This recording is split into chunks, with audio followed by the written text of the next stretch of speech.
अगर आप चाहते हैं पीके म्यूजिक के वीडियो सबसे पहले आप तक पहुंचे, तो हमारे चैनल को जरूर सब्सक्राइब करें और साथ में बेल आइकन को दबाना ना भूलें। घरवा के चूल्हा चौकी कोई न जाला, आटा सनाला नहीं रोटी बेलाला, उठल बैठल जाला न हमसे सेज पसोहतानी हो। तो राजा जी दिहले ऐसन राती के दरदिया कमर धके हो। तो राजा जी दिहले ऐसन राती के दरदिया कमर धके रोहतानी हो।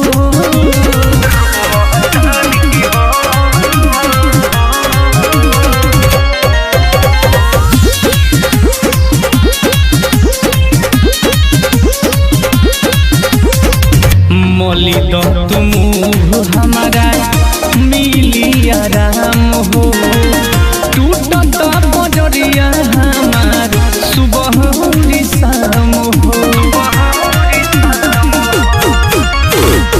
मोली दो तुम हमारा मिली आराम हो, टूटता बजरिया हमार सुबह शाम हो।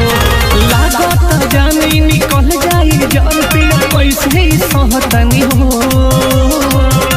तो राजा जी दिहले ऐसन राती के दरदिया कमर धके रोहतानी हो। तो राजा जी दिहले ऐसन राती के दरदिया कमर धके रोहतानी हो।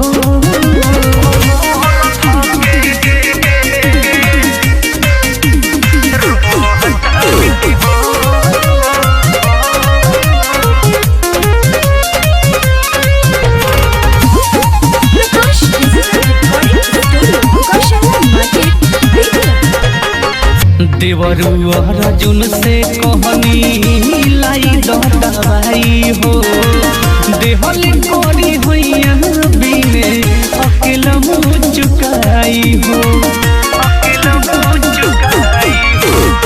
देवरू अर्जुन से कहनी लाई दो दवाई हो, देहल कोरी होइया बिने अकेला मुचुकाई हो।